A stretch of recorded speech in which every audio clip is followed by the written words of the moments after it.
Hi, I'm Jason Huntsman, guitar instructor for worshipartistry.com.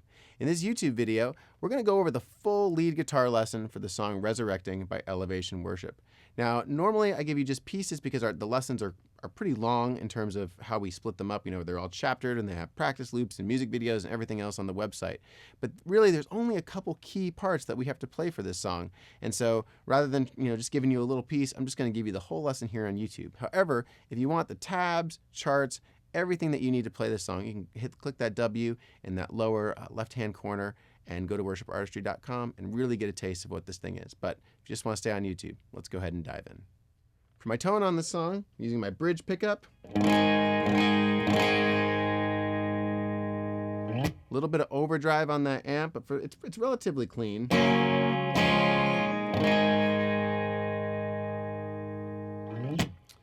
then let's take a look at my effects. I have my dispatch master on the whole time with this one. I've got the delay set to about an 1/8 note, and it lasts for about a full measure, but it's pretty quiet in there. The reverb set there at about 10 o'clock. Just helps everything kind of blend together, gives some body to what's happening. Now I keep my guitar pretty clean, but then as we build into the song, I wanted to get a little overdrive there. So for those single line notes, those kind of notes, they really ring nicely by adding a little bit of overdrive. So I've got my bandwidth set there at 3, and I've got the voice set at 4, and those gain A is right there in the middle.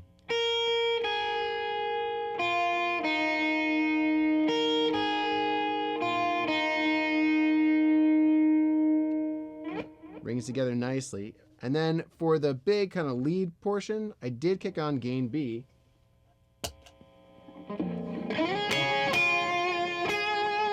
just gives a little more body, a little more kick to it.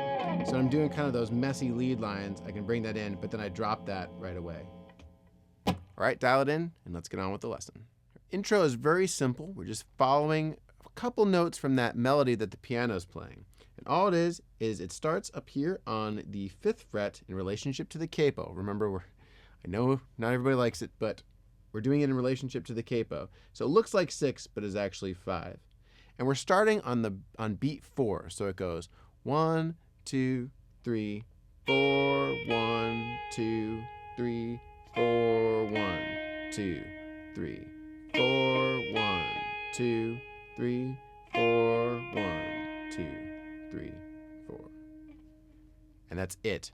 Very, very simple. And then we're going to harken back to that idea going into the chorus. But first, try that along with the loop. Make sure you got it dialed. I have tabs down below as well. And then let's go to that next section. For your chorus, you can do one of a couple things. You can either play some kind of quiet, down strums if you've got multiple electric guitar players. But the main lead line that really sticks out is basically just kind of throwing back to that intro part. And all it is, I'll play it through for you, and then we'll talk through it. So it's going to go 1, 2, 3, 4. Your name is victory. 3, 4, 1, 2, 3. Repeat. 1, 2, 3, 4. 1, 2, 3, 4. 1, 2, 3, 4. 1, 2, 3, 4. And all that is, like I said, is just kind of going back to your main idea. So you're starting with that 3rd fret of your E. 1, 2, 3, 4. 1, 2, 3, 4. 1, 2, 3. Then to your B string. 4, 1, 2, 3, 4.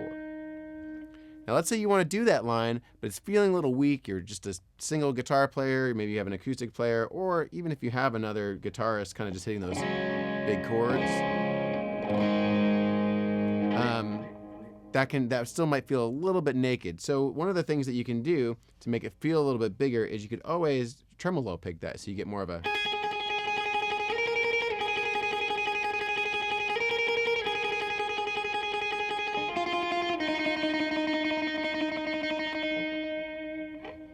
Just a way to kind of fill in the space a little bit more if you need to.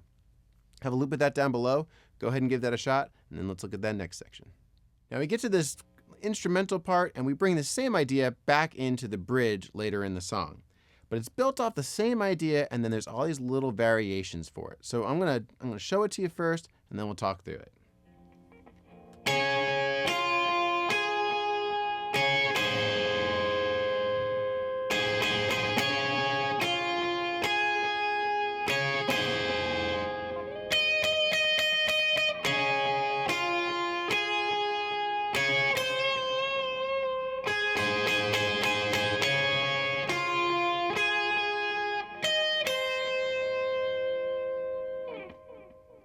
And turn the delay off here so you can really hear what I'm doing.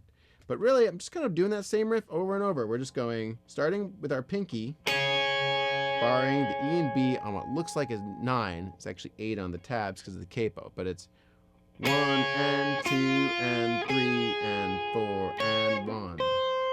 That's the main riff. Once again, 1 and 2 and 3 and 4 and 1. So it's barring. Back to your pointer finger on the B, to the pinky, you're gonna bar again, and then roll out. Now, you can either just land this note, I like to put that pinky on there also, just to kind of fill it out a little bit more. It's kind of a big moment in the song, and if you don't have another electric guitar hitting those big open chords, once again, the more space you can fill, the better.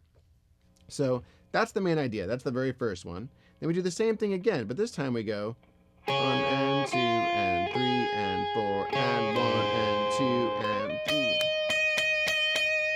And you're just sliding up to what looks like 11, 10 on the tabs, but you're just giving in that triplet feel and cranking on that string. You want that to be bitey and harsh. So once again, then you're back, same riff again. But this time when we land here, we're gonna do some bends. So it's a little half bend, so you're bending up to that note.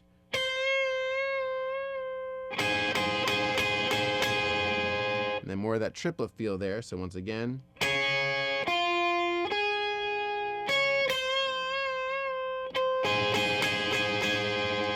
then finally,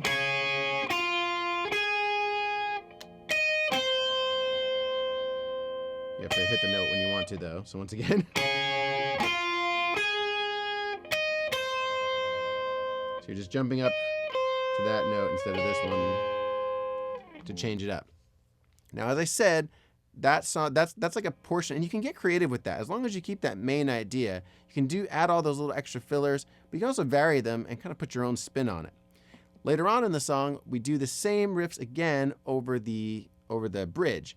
And I played it a little bit differently. I just kind of let it fly a little bit to give you an idea of how you can approach it a little bit differently in the music video. I didn't tab it out. I tabbed this one out and gave you loops of this down below. But like I said, you want to be able to be creative with it, put your own energy into it. Just make sure that you still hit that main melodic part. That's the part that really matters. And then everything else around it can flex a little bit. So go ahead and give that a shot, and let's go to that next section. So that's pretty much it for the song as far as riffs go. But I wanted to give you a few notes on kind of picking up some ambient parts. You know, the song actually has 4 electric guitars in it, but a lot of them are doing very similar things. They're just kind of filling in the same space. It's more about, I think, just having that big sound because they're playing in a stadium where they're recording this. And so, or an arena. I don't know if there's a difference there. But anyway, the point being is that if you've got multiple guitar players, you know, for one, if you're just a single electric guitar player, I'm kind of hitting those big open chords a lot. That might be the better thing for you to do over those choruses. I gave you the riff to play, but the one key difference to note is that when you're working that F, I'm actually playing an F2. The acoustic guitar shows a regular F chord. And a lot of times I'll even leave that E string open. And now it becomes a C suspended major 7 or an F major 7 add 2. Either way, it's just leaving the E and G open to play that F chord. C, G, nice and big. Another part that comes in is, you know, there's little ambient parts throughout the song, and if you need to fill in some of that space, there's a number of keyboards playing, and let's say you don't have a keyboard player. You know, just kind of hanging out in this particular area, throwing a lot of delay on your stuff, and just real simple, working around the chords. Can fill in that space. The other thing you could do is come up high and do more of like that more tremolo kind of stuff built around those same chords. So if you notice here, that's like your open string, and you can still make your chord shapes here. So if you, for example, for the C chord,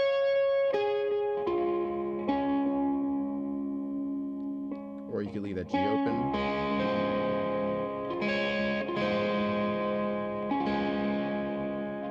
Just ways to kind of swell in and get a couple volume swell ideas.